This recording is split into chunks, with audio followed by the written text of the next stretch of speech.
What is up, guys? Welcome again to the Financial Journey with Coffee channel. Today, I'm just going to walk you through why I'm no longer investing with Wahid Invest.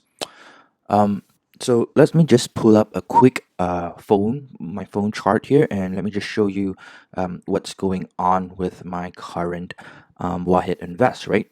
So let me log in. As you can see here, um, I have $0 inside Wahid Invest because I've just withdrawn all my money from Wahid Invest. And let's just take a look at when I started. So I started investing with Wahid and somewhere around August 9th. I thought it was much earlier, but anyway, um, looks like over here it says it's August 9th. Let me check my transaction deposit. It's actually May, guys. So yeah, so I started investing with Wahid at around May, the middle of May. That's also at the same time where Stash Away did their allocation portfolio. And so I decided, hey, instead of putting all my eggs in one basket, why not just try Wahid Invest too? And I did a video on the underlying assets, and I was pretty happy with it with the aggressive portfolio. So I chose the aggressive portfolio. And let's just summarize what has happened, right?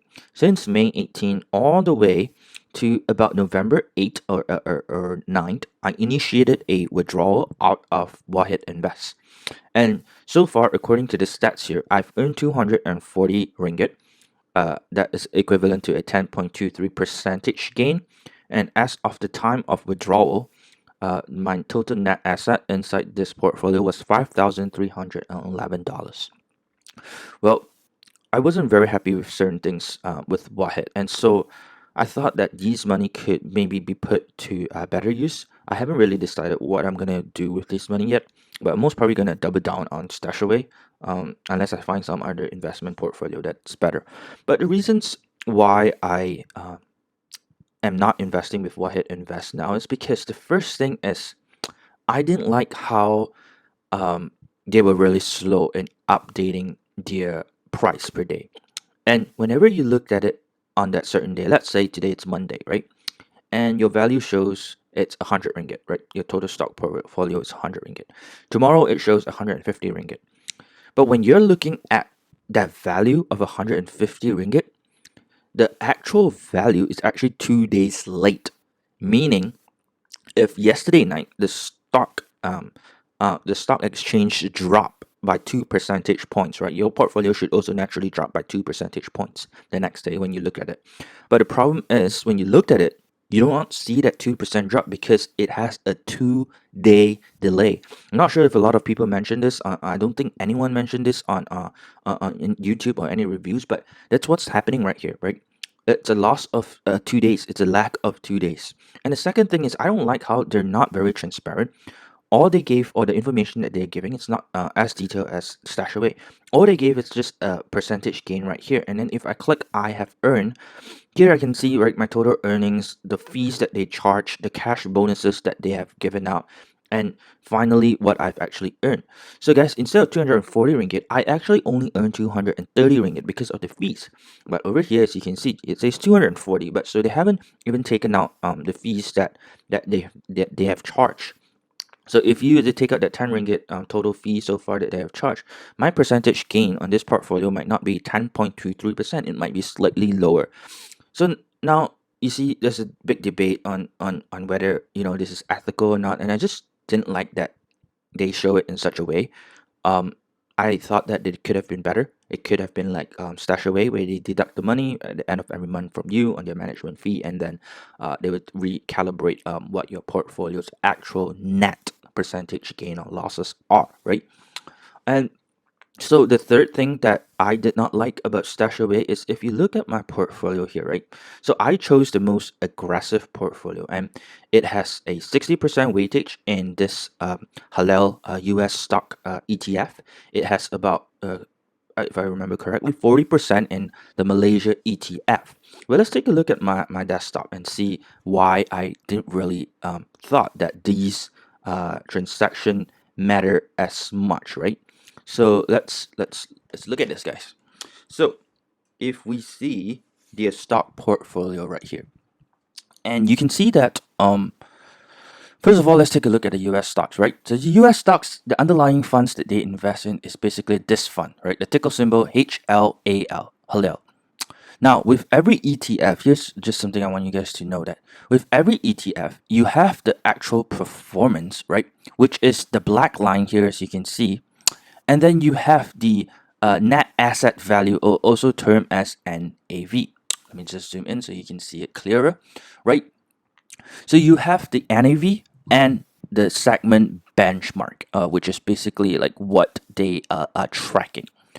Now, what I realized with all the ETF, or at least the two ETFs that they invest in, this US stock ETF and also the Malaysian ETF, is there is a substantial lag between the NAV here and the actual underlying asset performance. You could see most of the times it's underperforming at least the assets underperforming the net asset value. So what do I mean by that, right? Well, just simply put that whenever you put the money in, let's say right now the ETF is worth $100, right? When you put the money in $100, the net asset value of it, of the underlying stocks, is actually worth even more or even less because it does not exactly follow net asset value. Now, bear in mind, guys, most ETFs are quite different, right? Especially in volatile times where you can see a huge fluctuation. Especially here, see, in July, right, August, you can see like a huge fluctuation in its net assets and also its segment benchmark. But what I didn't like about it is that the difference is at least 2 percentage points difference. And so when you invest the money in, you don't know exactly if you're getting a discount, a huge discount, or you're getting ripped off by 2%. And so if you were to add it up, so what I did was then I look at the efficiency of the stocks, right? How efficient it is. And you can see the daily trading volume of these stocks is not very high, it's very low. And because of that, you can see that there's a very big fluctuation in the prices of it at the end of the day. And so let me show you the Malaysian one too. It's the same thing. If you look at this, right? Let me just zoom in so you guys can see. So you look at the blue line, that is the NAV, the net asset value. And if you look at the price right there, right, that is actually the price of the individual ETF that you buy, right? So let's say right here in about April 13, you put in money and you bought the price at $8.76, right? You're actually getting a discount because the underlying net asset is actually worth $1 instead of 87 cents. Now, you might think, oh, this is good for me, all right? This is actually really good. But the problem is, guys, when there's a huge fluctuation, you might get it good, you might get it bad. Look at this instance. How about this instance? If you were to buy, right? If you were to buy this stock, it would cost you $1.28 to buy it in the open market. But the underlying net asset for this stock at that point in time, May 15, 2020, is actually only $1.11 instead of $1.28. So guys, I didn't like that. It's just such a huge fluctuation from its net asset value. That is one of the biggest reason that I have withdrawn all my money from Whitehead Invest. I'm not sure what they can do about it. This is actually not so much their problem, but it's got to do with actually the underlying volume of the ETF, meaning not a lot of people are buying or selling, trading at least, right? This ETF every day.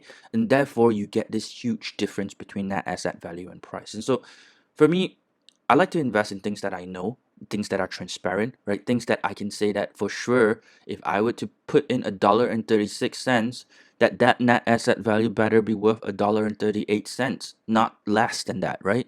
So that is why I've started to withdraw everything from what he invests, and I've put it in Stashaway. So those of you interested in Stashaway, you can click up here in this ticket to learn more about my performance, 1 year performance. But that is all, guys. That is why I've withdrawn from Wahid Invest, 3 different reasons, and I will look to see where I can put my future investments. So that's all for now, guys. Thanks for watching, and hope you have a great day. Bye.